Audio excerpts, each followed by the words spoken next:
And he's back with another one. So, as you guys know, Dear Evan Hansen, the movie, it was a critical flop, a financial miss. And many people have been wondering, is Evan Hansen outdated? Is this show past its prime? Has it already become dated like Oklahoma, The Sound of Music, basically any musical written before 2000? Now, I personally believe that it's not dated, nor is it ahead of its time, but it's a bit of both. The conversation that I never really got to go into, and that in my previous Evan Hansen essays, and talking about Dear Evan Hansen and race, which is a bit of a controversial topic within the DEH community, but I'm all about controversy, so let's get into it.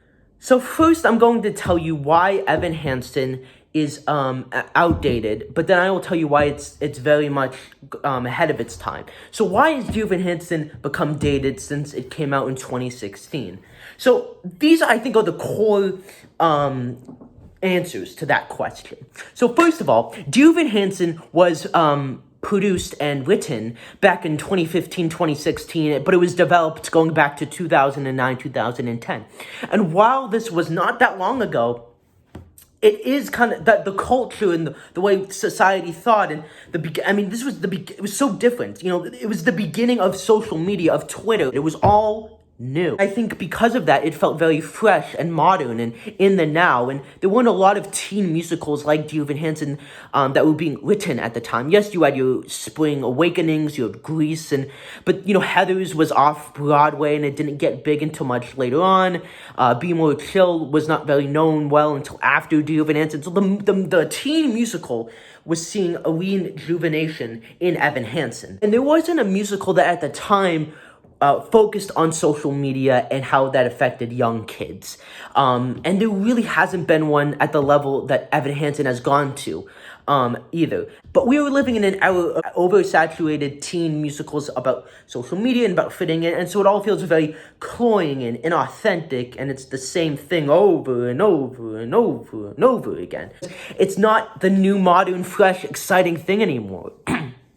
It's just the beginning, the starter out of many produced musicals like Heathers, BMC 6, Beetlejuice, you know, shows that have very similar themes and songs and lyrics, and people are kind of over it, or they're not over it, but they just are not as excited about it as much. Evan Hansen is the most cancelable character in history. If he was a real person, he would be the poster boy for cancel culture, the ultimate person to represent cancel culture, and the ultimate person that you could cancel.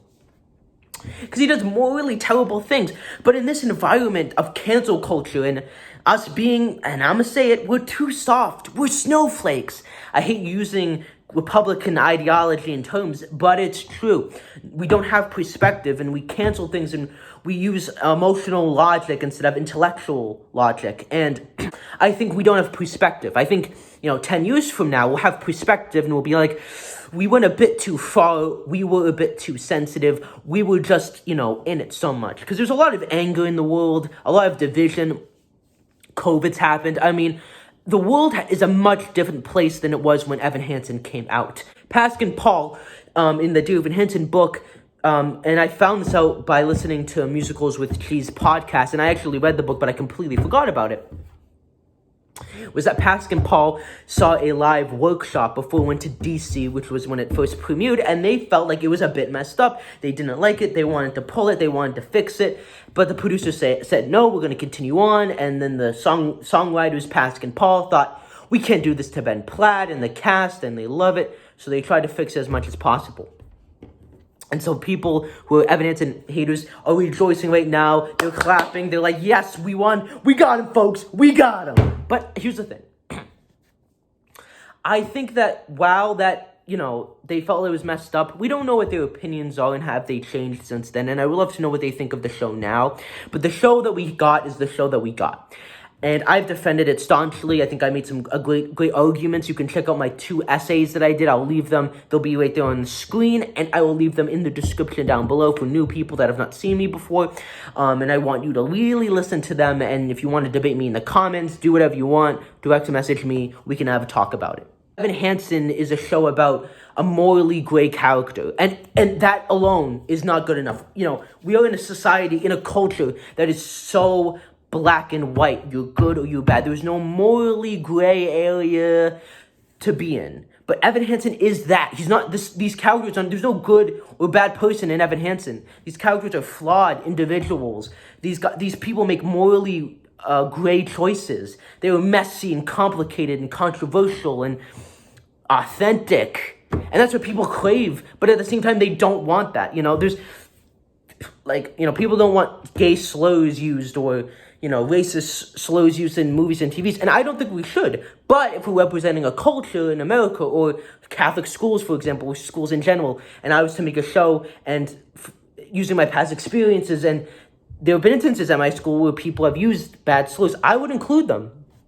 Because we need to show the masses what the world is like, not sugarcoating it, because if we sugarcoat it, we don't address the real issues with reality, and we create these false perceptions, and that leads to shock, and then that leads to just all these negative things. So I think Evan Hansen is so bold in the choice to be as authentic and as real as they possibly can. I guess the thing is not to forgive Evan. I don't think you should be forgiven. It's about, can you have sympathy? Can you have an understanding for this man? And I think if you can, then that shows that you're a very mature, enlightened person. And it's so hard to think about what Evan did and think, oh, I have sympathy for him and I understand him. But again, in the culture we live in, that kind of conversation, that kind of thinking is not welcome, and it's not really thought of. And I think that, the show is about, the people that post on social media that you think, oh, they're so messed up. But instead of critiquing it, it's a deep, thorough, culture study on why the people get to this low point where they have to lie and deceive. And if anything, Evan is the one person that goes against the grain, because he's exploiting it, but he cares about them. And he's like, Jared and Evan are two characters that are very different in terms of, they both exploit, but Jared does it like, I got to get this, I have to make these pins because I need to make money, and who cares about Connor? That's his whole attitude. Whereas Evan, he exploits, but he's doing it because he sees these people in pain and he wants to help them. And so he makes up these lies, which are in the form of songs, to comfort them because he cares about them so much. And that is actually real and authentic. And as messed up as it sounds, a lot of people would rather have Evan's exploitation than Connor's, than Jared's, because they both are bad, but Evan's is more authentic. It's more real, it's more genuine, and it comes from a good place and with good motivation. But then, of course, in Act 2, we see that flip for Evan, and he's doing it for his own personal gain, and so there's that juxtaposition there. But anyways, just drop some facts on you. Now, why is the musical not going to be, why is it ahead of its time? And that's because it's ahead of its time because this musical explores, can we forgive people in cancel culture, right? And in 10 years from now, people are going to be looking for those kind of things. When people have perspective and they want to be challenged and they want to have a show to get out their thoughts, they're going to go to Evan Hansen. And I think that people will appreciate a musical that is willing to make these controversial, dark choices and go to those places. And what was once messed up is now thought-provoking and, oh my God, this is so interesting. And that's why I love it so much, because it's an intricate, complex piece of looking at society and our culture today. The DC production was a lot darker and more authentic, and I think a lot of people that criticized Evan Hansen would have liked that production a lot better, and I wish they'd continue to go more in that direction, because I think people would have liked it a lot more and would probably give it more props. Now, the big thing is Evan Hansen and race. Now, Christian Lynn Lloyd, who played Alana Beck, said in a podcast, and she said this many times, that, Evan Hansen is basically about a cis white boy getting away with stuff, and we're tired of that. And that is a totally valid point. I think that white male culture is very problematic, and we don't blame them. It's the parents, it's the upbringing, it's us as a society allowing white guys to get away with stuff. Logan Paul and Jake Paul are the perfect example of two white privileged boys that got away with being disrespectful, rude, abusive, and they face no consequences for it. But then they eventually get to such a bad point that they lose everything.